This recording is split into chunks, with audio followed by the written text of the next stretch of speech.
നമസ്കാരം. സാമൂഹിക നവോത്ഥാനത്തിന് വേണ്ടി, പിന്നോക്ക വിഭാഗത്തിൽപ്പെട്ട ജനതയുടെ ഉയർത്തെഴുന്നേൽപ്പിന് വേണ്ടി മതവും ജാതിയും രാഷ്ട്രീയവുമില്ലാത്ത ഒരു സാമൂഹ്യ വ്യവസ്ഥ സ്വപ്നം കണ്ട് ശ്രീനാരായണ ഗുരുദേവൻ സ്ഥാപിച്ച SNDP എന്ന മഹത്തായ പ്രസ്ഥാനത്തെ കഴിഞ്ഞ 30 വർഷമായി ഹൈജാക്ക് ചെയ്ത് സ്വന്തം നിയന്ത്രണത്തിലാക്കിയ വെള്ളാപ്പള്ളി നടേശനെ കഴിഞ്ഞ ദിവസം സാങ്കേതിക കാരണങ്ങൾ പറഞ്ഞ് ബഹുമാനപ്പെട്ട കേരള ഹൈക്കോടതി പുറത്താക്കിയിരിക്കുന്നു.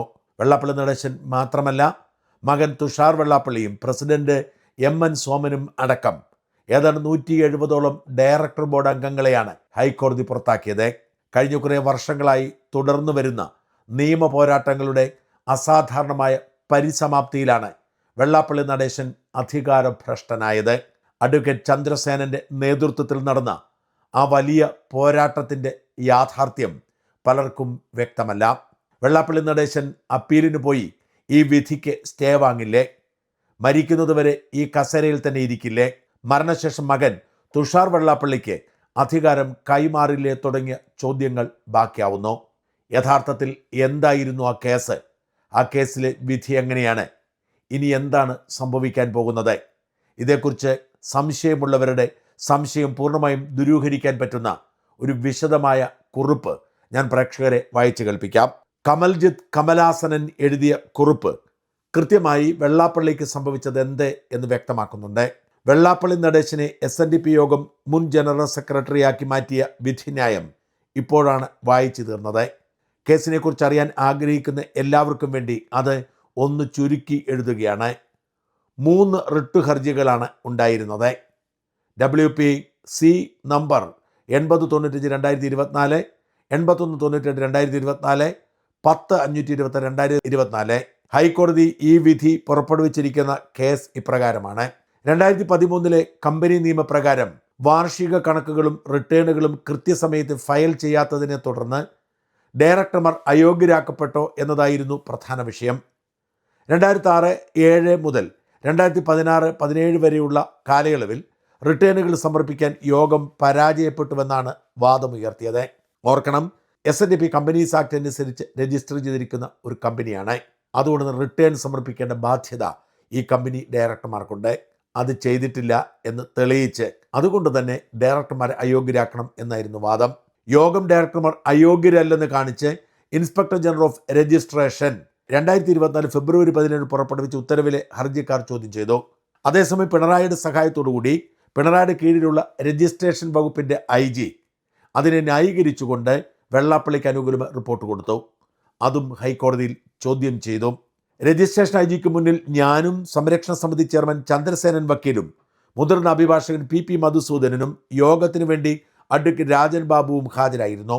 കുപ്രസിദ്ധ ഗുണ്ടയെ ഉപയോഗിച്ച് വെള്ളാപ്പള്ളി നടത്തിയ ആക്രമണ ശ്രമത്തെ തുടർന്ന് കോടതി വഴി നേടിയ പോലീസ് സംരക്ഷണത്തിലായിരുന്നു പിന്നീട് ഹിയറിങ്ങിന് പോകേണ്ടി വന്നത്. കുത്തിവരകൾ, ടയർ പഞ്ചറാക്കൽ തുടങ്ങിയ തരംതാണ കുൽസിത പരിപാടികൾ ഉണ്ടാകുമെന്നറിഞ്ഞതിനാൽ കാർ എടുക്കാതെ ഓട്ടോയിലാണ് ഹിയറിങ്ങിന് പോയതും. നോക്കുക, ഇത്തരം വിഷയങ്ങൾ സംഭവിക്കുമ്പോൾ ഗുണ്ടകളെ വെച്ച് പോലും വെള്ളാപ്പള്ളി നടേശൻ ഇവരെ അപായപ്പെടുത്താൻ ശ്രമിച്ചിരുന്നു.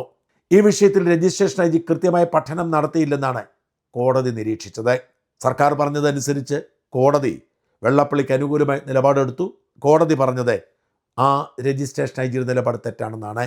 2 SNDP യോഗം Kerala non trading companies act 1961 പ്രകാരമാണ് പ്രവർത്തിക്കേണ്ടതെന്നും ഇതിൽ കമ്പനി നിയമത്തിലെ വ്യവസ്ഥകൾ ബാധകമാണെന്നും കോടതി ഇന്ന് ക്ലിയറായി പറഞ്ഞിട്ടുണ്ട്.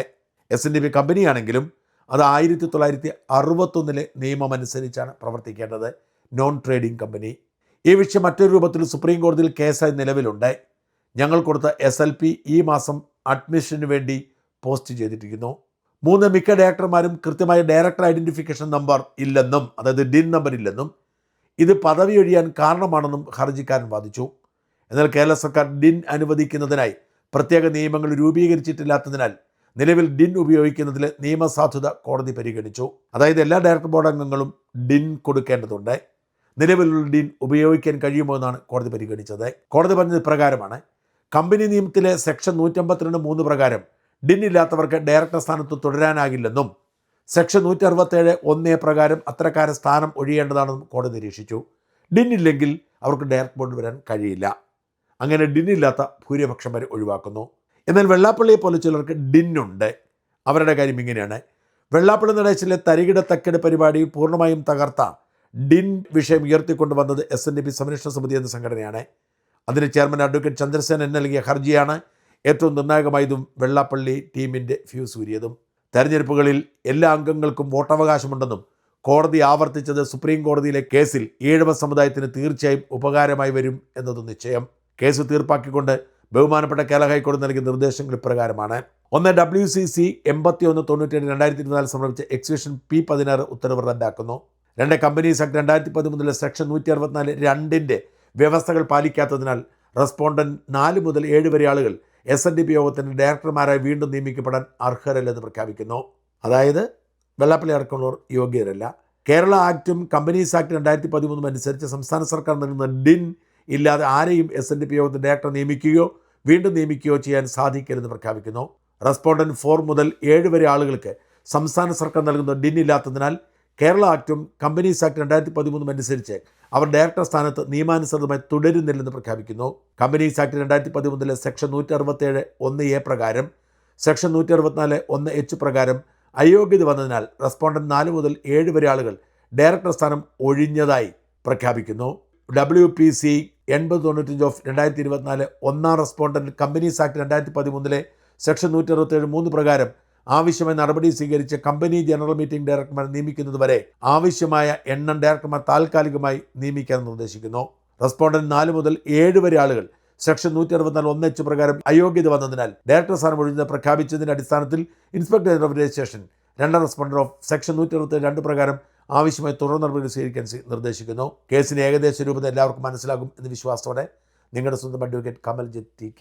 അതായത് വെള്ളാപ്പള്ളി നടേശൻ ഗുണ്ടകളെ ഉപയോഗിച്ചുകൊണ്ട് SNDPയുടെ ഭരണം പിടിച്ചെടുക്കുകയും ആ പ്രസ്ഥാനത്തിൻ്റെ തലപ്പത്ത് കയറിയിരുന്ന് തൻ്റെ കള്ളു കച്ചവടം കൊഴുപ്പിക്കുകയും ചെയ്തു. എതിരാളികളെ അടിച്ചമർത്തി ജനാധിപത്യം ഇല്ലാതാക്കി ഭരണം തുടർന്നു. കോടതി സാങ്കേതിക കാരണങ്ങൾ വെള്ളാപ്പള്ളിയെയും കുടുംബത്തെയും വെള്ളാപ്പള്ളിയുടെ ശിങ്കിടികളെയും അയോഗ്യരാക്കി. നിലവിൽ വെള്ളാപ്പള്ളി നടേശൻ SNDP യോഗം ജനറൽ സെക്രട്ടറിയോ ഡയറക്ടർ ബോർഡ് അംഗമോ അല്ല. തൽക്കാലം ഭരിക്കേണ്ടത് സംസ്ഥാന സർക്കാർ നിയോഗിക്കുന്ന താൽക്കാലിക ഭരണസമിതിയാണ്. വെള്ളാപ്പള്ളി നടേശൻ ഇതിനെതിരെ അപ്പീൽ പോവാനും ഉത്തരവ് സ്റ്റേ കിട്ടാനുമുള്ള സാധ്യതയുണ്ട്. എന്നാൽ അഡ്വക്കേറ്റ് ചന്ദ്രസേനനും കൂട്ടരും അപ്പീലിന് പോയി അത് മാറ്റും എന്ന ഉത്തമ വിശ്വാസത്തിലാണ്. SNDPയെ രക്ഷിച്ചെടുക്കാനുള്ള നീക്കങ്ങളിൽ ഏറ്റവും സുപ്രധാനമായത് സംഭവിച്ചു കഴിഞ്ഞു എന്നാണ് റിപ്പോർട്ട്. സമുദായം ആഗ്രഹിക്കുന്നെങ്കിൽ താൻ ആ പദവിയിൽ എത്താൻ തയ്യാറാണെന്ന് ഗോകുലം ഗോപാലനും പ്രഖ്യാപിച്ചു കഴിഞ്ഞിട്ടുണ്ട്. ഇനി വെള്ളാപ്പള്ളി നടേശൻ എന്ന ഗുരുദേവ ശത്രുവിൻ്റെ പുറത്താക്കലിൻ്റെയും നാണക്കേടിൻ്റെയും ദിനങ്ങളാണ്. നാട്ടിലെ സകല ശ്രീനാരായണീയരും സന്തോഷിക്കുന്ന ദിവസങ്ങളാണ്. SNDP ആസ്ഥാനം കൊല്ലത്തായിട്ടും കണിച്ചുകുളങ്ങരയിലെ തൻ്റെ വസതിയെയും തൻ്റെ മേച്ചിൽപ്പുറങ്ങളെയും SNDPയുടെ ഔദ്യോഗിക തലസ്ഥാനമാക്കി മാറ്റിയ വെള്ളാപ്പള്ളി നടേശനെ ഇനി നിരാശയോടെ മടങ്ങേണ്ടി വരും.